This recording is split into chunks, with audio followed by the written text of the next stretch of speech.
तुमने अपनी मर्यादा के अनुभव हैं राम। तुम इस मानवीय जीवन में अपने कर्म के उसमें मर्यादा का आदर सकोगे।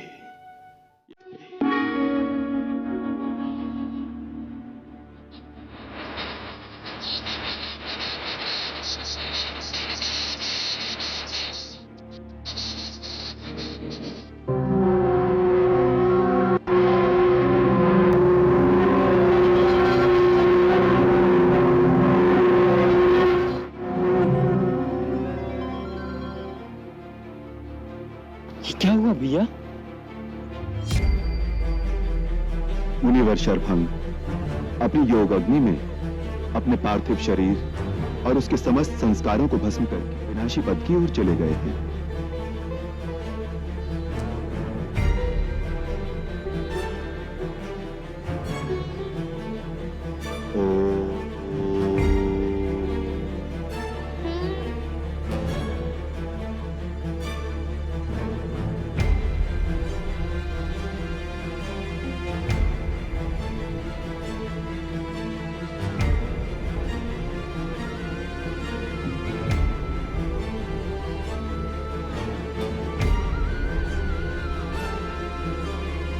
लक्ष्मण, यही शरभंग मुनि का आश्रम है।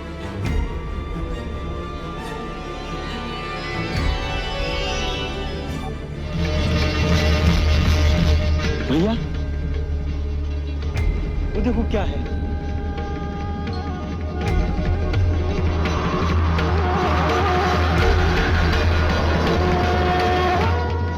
देवलोक से कोई देवता आए थे।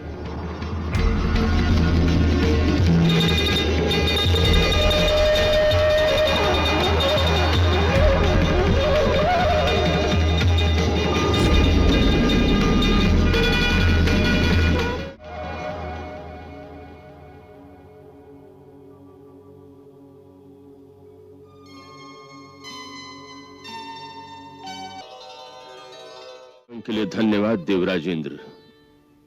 महात्मन, हम आपको सदैव अपने लोक में ले जाने के लिए आए हैं। सदैव जाना तो कोई बड़ी बात नहीं,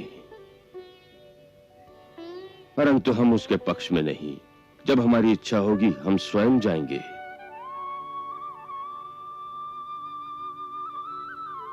क्यों मुनिराज? ये प्रतिष्ठा तो किसी विरले को मिलती है। परंतु इससे प्रकृति के नियमों का उल्लंघन होता है। देवराज, किसी जीव का दूसरे लोक में जाना प्रकृति विरुद्ध है। फिर भी अपनी तपस्या के द्वारा कोई प्रकृति पर विजय प्राप्त कर ले तो भी अकारण उसे तपोबल का प्रदर्शन नहीं करना चाहिए। इससे उसके अंदर दंभ उत्पन्न होता है, जिससे उस लोक में उसका शीघ्र पतन होता है। इसीलिए हम अपनी इच्छा से ही इस देह का त्याग करेंगे। उसका समय भी आ गया है मुनिश्रेष्ठ। हम जानते हैं, किंतु इस समय हमारे आश्रम में एक विशेष अतिथि का पदार्पण हो चुका है। स्वागत सत्कार किए बिना जाना हमारे लिए उचित नहीं होगा। जैसी आपकी इच्छा।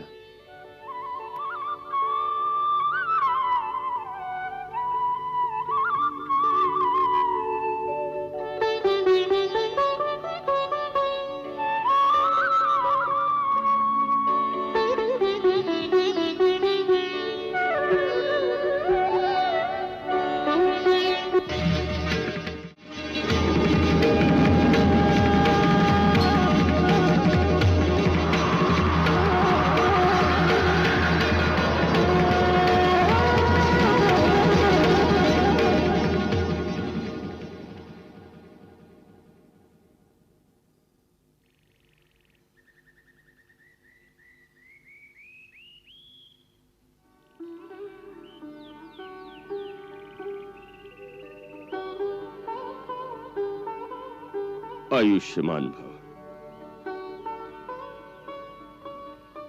सौभाग्यवती भव, कल्याण भव।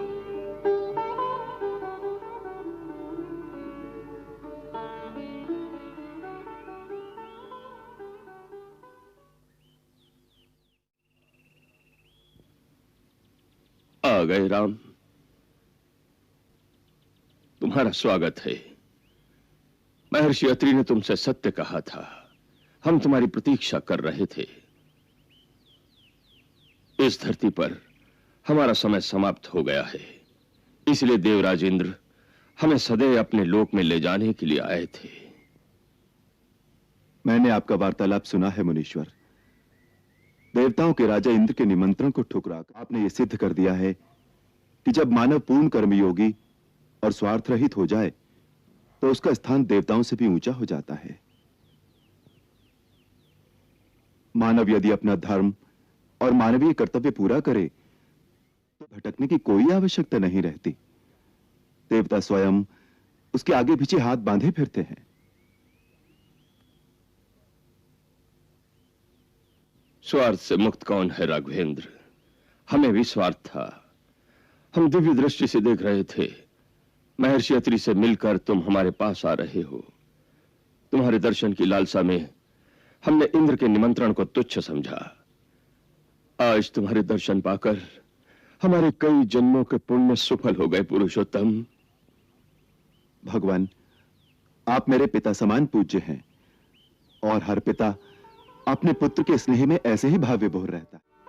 हे राम, जिस प्रकार किसी सदग्रस्त के द्वार पर कोई साधु आ जाए तो उसे कुछ दान देना सदग्रस्त का धर्म होता है, उसी प्रकार द्वार पर कोई सदग्रस्त आ जाए तो उसे आशीर्वाद, आत्मज्ञान की शिक्षा देना साधु का धर्म हो जाता है। किंतु तुम तो स्वयं ज्ञान के भंडार हो राम, हम तुम्हें क्या शिक्षा दे सकेंगे? अपने तपोबल से हमने कुछ दिव्य लोगों की सिद्धियां अर्जित की है। आज देह त्याग से पूर्ण अपने वो सारे लोक हम तुम्हें प्रदान कर देना चाहते हैं। इन्हें स्वीकार करो राम। महामुनि, मैं आपके इस अनुग्रह का सदैव ऋणी रहूंगा, परंतु मेरे लिए दिव्य लोकों को ग्रहण करना उचित नहीं होगा। ऐसा क्यों कह रहे हो राम? क्योंकि मैं समझता हूं कि जो लोग किसी साधु महात्मा के पास उनके तपोबल से कमाई हुई शक्ति के सहारे अपने दुख मिटाने या महात्मा के पास सुख और संपत्ति मांगने जाते हैं, वो उस लज्जाहीन चोर की भांति होते हैं जो दूसरे की कमाई पर आंख रखता है। यदि स्वाभिमानी पुरुष है तो उसे अपने परिश्रम से कमाई करनी चाहिए। मुझे केवल यही आशीर्वाद दीजिए कि मैं भी अपने ही कर्मों के बल पर वो शक्ति, वो ज्ञान, वो निस्वार्थ भाव प्राप्त करूं जो मानव को देवताओं से भी ऊंचा उठाता है। मुझे अपने ही कर्मों के बल पर वो सब कुछ प्राप्त हो।